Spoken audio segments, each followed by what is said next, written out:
जब घड़ी का काटा करता है 4 बजे का इशारा तो खबरों से हाई हो जाता है पारा। क्यों? क्योंकि 4 बजे हम आपके सामने पेश होते हैं और 4 ऐसे लोगों को चक्रव्यूह के चक्र में फंसाते हैं जिनकी पोल पट्टी सुनकर हर कोई हैरान हो जाए। नमस्कार, कैपिटल टीवी में आपका स्वागत है और मैं आपके साथ प्रिया बिस्ट। आज चक्रव्यूह के चक्र में फंसे हैं 6 अफसर, 4 नकल माफिया, 1 किराएदार और अज्ञात हत्यारा। इन सभी का आज सारा काला चट्टा आपके सामने खोलते हैं और एक एक करके बताते हैं इन सभी की करतूतें। पहली खबर में बात योगी सरकार के एक्शन की, जहां राज्य सरकार ने अयोध्या में 14 किलोमीटर लंबे राम पथ के निर्माण और सड़क के नीचे सिविल लाइन बिछाने में घोर लापरवाही बरतने के आरोप में लोक निर्माण विभाग यानी कि पीडब्ल्यूडी और उत्तर प्रदेश जल निगम के 6 अधिकारियों को निलंबित कर दिया है, सस्पेंड कर दिया है। जिन अफसरों ने प्रदेश शासन ने निलंबित किया है उनमें लोक निर्माण विभाग पीडब्ल्यूडी के एग्जीक्यूटिव इंजीनियर ध्रुव अग्रवाल, सहायक अभियंता अनुज देशवाल और जूनियर इंजीनियर प्रभात पांडे और उत्तर प्रदेश जल निगम के एग्जीक्यूटिव इंजीनियर आनंद कुमार दुबे, सहायक अभियंता राजेंद्र कुमार यादव और जूनियर इंजीनियर मोहम्मद शाहिद शामिल हैं। वहीं राज्य सरकार ने इस मामले में अहमदाबाद स्थित ठेकेदार भुवन इंफ्राकॉम प्राइवेट लिमिटेड को भी नोटिस जारी किया है। पीडब्ल्यूडी के ऑफिशियल आदेश में कहा गया है कि रामपथ की सबसे ऊपरी परत निर्माण के तुरंत बाद क्षतिग्रस्त हो गई है, जो उत्तर प्रदेश की सरकार की सर्वोच्च प्राथमिकता वाले कार्य में लापरवाही को दर्शाता है, आम लोगों के बीच राज्य की छवि को नुकसान पहुंचाता है। पीडब्ल्यूडी के प्रमुख सचिव अजय चौहान ने कहा कि इस मामले में आगे की कार्रवाई चल रही है।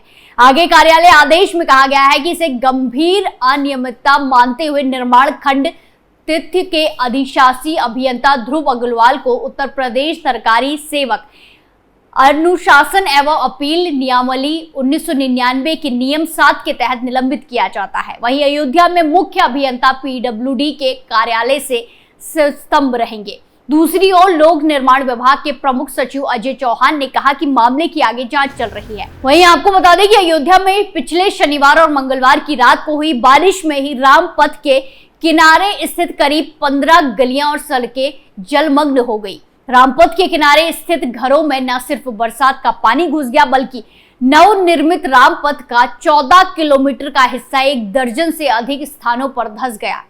इसी बीच शनिवार को स्थानीय सांसद अवधेश प्रसाद ने समाजवादी पार्टी के जिला अध्यक्ष पारसनाथ यादव और उनकी टीम के साथ रामपथ और अयोध्या के अन्य इलाकों का निरीक्षण किया और सांसद अवधेश प्रसाद ने बातचीत में कहा कि कितने लोग जिम्मेदार हैं, कौन जिम्मेदार है, सब कुछ स्पष्ट होना चाहिए। इस मामले में कुछ लोगों के खिलाफ की गई कार्रवाई पर्याप्त नहीं है। रामपथ निर्माण में अनियमितताओं में और भी लोग शामिल हैं। सांसद अवधेश प्रसाद ने कहा कि राम के नाम पर लूट हो रही है, उच्च स्तरीय जांच समिति बनाकर समय रहते जांच होनी चाहिए।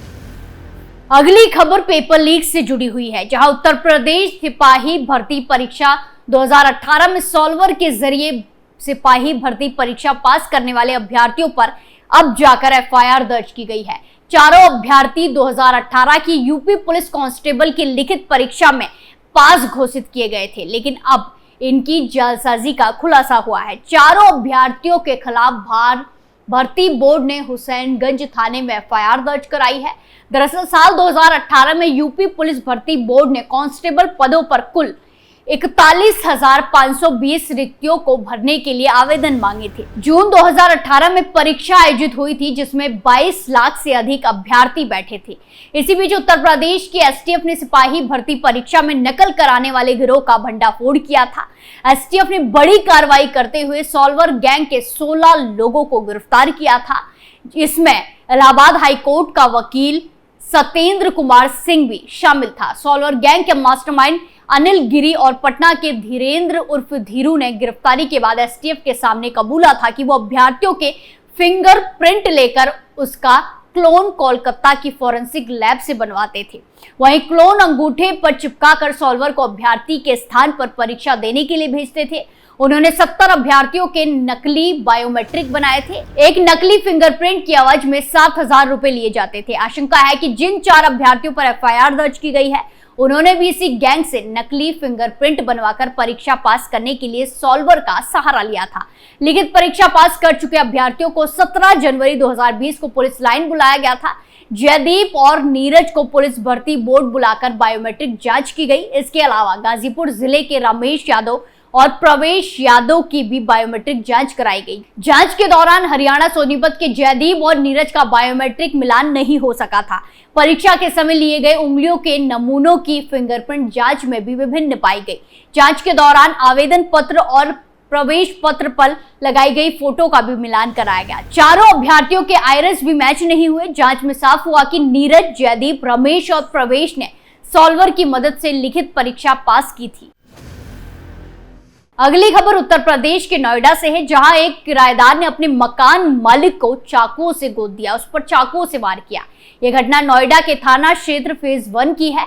यहां गुरुवार को केशराम गुज्जर ने शिकायत दर्ज कराई है। शिकायत में केशराम ने बताया कि 27 जून की सुबह लगभग 8:40 पर उसका भतीजा सचिन आवाना अपने किराएदारों को देखने मकान पर गया था। सचिन ने देखा कि उनका मोहम्मद साउद नाम का एक किराएदार बाकी किराएदारों को गंदी गंदी गालियां दे रहा था। साउद मूल रूप से बिहार के खगड़िया जिले का थाना क्षेत्र परसार में पड़ने वाले गांव बंधेरा का निवासी है। शिकायत में आगे बताया गया है कि सचिन आवाना ने बेवजह गालियां दे रहे साउद को टोक दिया। इस पर साउद भड़क गया। उसने अपने पास छिपाया हुआ चाकू निकाला और अपने ही मकान मालिक पर ताबड़तोड़ वार करने लगा। ये वार सचिन के पीठ, पेट और हाथों पर किए गए। सचिन आवाना की चीखें सुनकर उनके चाचा केशराम के साथ अन्य लोग घटनास्थल पर पहुंचे। खुद को घिरता हुआ देख साउद हाथों में चाकू लहराता हुआ मौके से भाग निकला। हड़बड़ाकर भागते हुए साउद सीढ़ी के पास गिर पड़ा, लेकिन अगले ही पल वो फिर से उठ खड़ा हुआ। जाते जाते साउद ने सचिन और उसके चाचा केशराम गुज्जर को भविष्य मार डालने की धमकी दी। मामले की सूचना मिलते ही पुलिस मौके पर पहुंच गई। पुलिस की मदद से सचिन आवाना को अस्पताल भर्ती कराया गया। हालत खराब होते देख पीड़ित को कैलाश हॉस्पिटल में शिफ्ट किया गया है, जहां उसकी हालत गंभीर बताई जा रही है। सचिन के चाचा केशराम गुज्जर ने आरोपी साउद पर कड़ी कार्रवाई की मांग की है। पुलिस ने फौरन एफआईआर दर्ज करके मोहम्मद साउद की तलाश शुरू कर दी है। छात्र साउद ने लोकेशन न मिलने इलाके चलते अपना फोन भी बंद कर दिया है।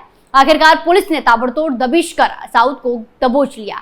वो नोएडा के फेज 1 इलाके में ही छिप कर रह रहा था और अपने कमरे पर मौजूद कुछ चीजें निकालने की फिराक में था। सूचना सही पाई गई और साउद को दबोच कर जेल भेज दिया गया। आरोपी पर आईपीसी की धारा 307, 324, 504 और 506 के तहत कार्रवाई की गई है। हमले में प्रयोग किया हुआ चाकू भी बरामद कर लिया गया है। अगली खबर यूपी के अलीगढ़ से है, जहां अलीगढ़ जिले में एक महिला की सिर कटी लाश मिली। शव एक मस्जिद के पीछे पड़ा हुआ था, जिसकी पहचान अभी तक नहीं हो पाई है। मृतक की उम्र 40 से 45 साल के बीच की आकी जा रही है। इसी घटना के पीछे के कारणों की वजह अभी तक नहीं पता चल सकी है। पुलिस ने शव को कब्जे में लेकर जांच पड़ताल भी शुरू कर दी है। वहीं आपको बता दें कि ये घटना शुक्रवार 28 जून 2024 की है और अलीगढ़ के थाना क्षेत्र कांवरसी की है। यहाँ के पुराना छर्राडा कूड़े घर के पास एक संदिग्ध प्लास्टिक का ड्रम पड़ा हुआ था। यह जगह मस्जिद के पीछे स्थित है। लोगों ने इसकी सूचना पुलिस को दी। पुलिस ने ड्रम की तलाशी ली तो अंदर एक महिला का शव पड़ा मिला। महिला का सिर गायब था। आसपास तलाश करने पर सिर का पता नहीं चल पाया। मृतक की उम्र लगभग 40 से 45 साल के बीच बताई जा रही है। ऐसा माना जा रहा है कि लाश 2 से 3 दिन पहले लाकर यहाँ फेंकी गई है। मृतका ने पीले रंग का सलवार सूट पहन रखा है। उसके हाथ में गोदाना गुदा हुआ है। इसमें महेश सिंह भाटी धर्मपत्नी विनेश देवी लिखा हुआ है। इसके अलावा कुछ और भी लिखा हुआ है जो ठीक से पढ़ा नहीं जा रहा है, जो ठीक से नहीं दिखाई दे रहा है। आशंका इस बात की लगाई जा रही है कि महिला की हत्या कहीं और कर के लाश उस इलाके में खाली जगह देखकर फेंक दी गई है, ड्रम में फेंक दी गई है। पुलिस आसपास के सीसीटीवी फुटेज खंगाल रही है। पूरे मामले की जांच शुरू कर दी गई है। मृतका की सूचना विभिन्न माध्यमों से प्रकाशित करके शिनाख्त के प्रयास शुरू कर दिए गए हैं। अलीगढ़ पुलिस के एसपी सिटी मृगांक शेखर ने बताया कि लाश का 72 घंटे बाद पोस्टमार्टम कराया जाएगा। पोस्टमार्टम रिपोर्ट के बाद ये स्पष्ट हो जाएगा कि महिला की हत्या कैसे हुई। आसपास के जिलों में भी महिला की सूचना पुलिस यूनिटों को दे दी गई है, जानकारी दे दी गई है। पुलिस को उम्मीद है कि जल्द ही घटना का पर्दाफाश होगा। आज हमने देखा कैसे चक्रव्यूह के चक्र में 6 अफसर, 4 नकल माफिया, एक किराएदार और एक अज्ञात हत्यारा फंसे और उनकी पूरी पोल पट्टी खुलकर सबके सामने आ गई। चक्री में फिलहाल के लिए इतना ही, फिर पेश होंगे सनसनीखेज खुलासों के साथ। बाकी तमाम खबरों के लिए देखते रहिए कैपिटल टीवी उत्तर प्रदेश। नमस्कार।